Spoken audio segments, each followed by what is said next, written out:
Our problem is the disobedience of Allah Ta'ala. Yes, there are other minor things, secondary things. This is the primary issue, which is the reason for all the issues that we have, the difficulties and hardships.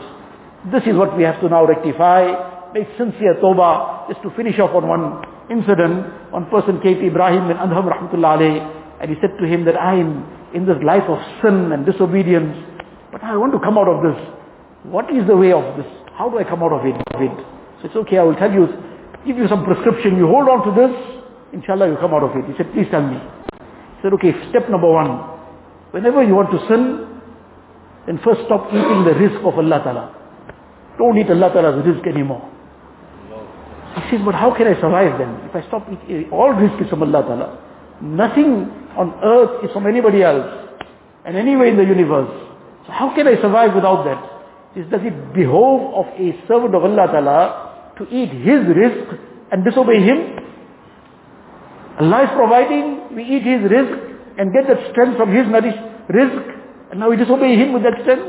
Does it behove of a person to do this? Meaning, put this deep down in your heart.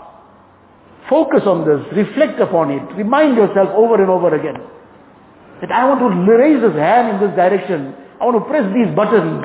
Where the energy came from? The energy came from the rizq of Allah Ta'ala. If I didn't have that, I can't even lift this finger, forget press that button. And now I want to use this energy to disobey Allah Ta'ala. He said, what next? He said, well, if that is not enough for you, then if you want to sin and you're still eating the rizq of Allah Ta'ala, then don't sin on his land.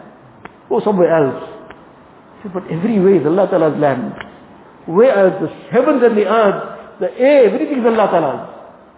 Does it behove of a person now then standing and living on Allah Ta'ala's land and disobeying Allah Ta'ala? He said, well, what next? He said, well, if you can't even, this too is not enough to stop you, that you're eating Allah's rizq, you're staying on his land, but you still want to sin, then go sin somewhere where Allah won't see you. So where can I go and sin where Allah won't see me? Allah Ta'ala is all knowing, all seeing. يَعْلَمُ خَائِنَةَ الْأَعْيُنُ وَمَا تُخْفِي الصُّدُورِ. He knows the deception of the eye, what is in the depths of the heart, he knows that also. So he says, well then the least is, you see when the angel of death will come to take your soul, then at that time you tell him, look, please, I wasted my life, I was watching haram all the time, I wasn't performing my salah, my akhlaq was terrible, I was doing all these things, now just give me 1 month, I'm going to sort everything out. You come back 1 month's time. You come back 6 months' time. Says the angel of death, don't wait for anybody. The angel of death at that appointed moment, whether a person likes it or not, he's going to take him.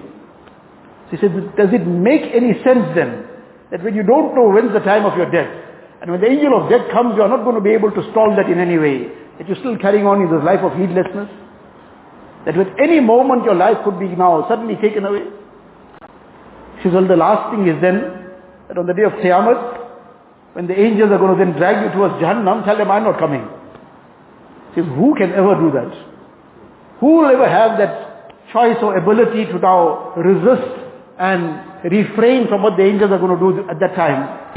He says, well then think about all this and settle it deep down in your heart, focus upon it, reflect upon it repeatedly until this becomes a condition of your heart. When this becomes a condition of your heart, this will become a barrier between you and sin. Allah Tabarak wa Ta'ala give us all the tawfiq that we come onto the life of taqwa and righteousness.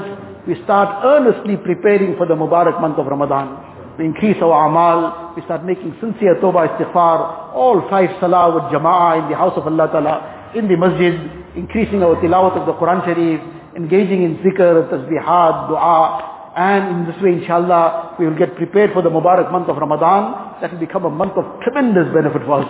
Allah Ta'ala give us tawfiq. Wa akhiru da'wana alhamdulillah.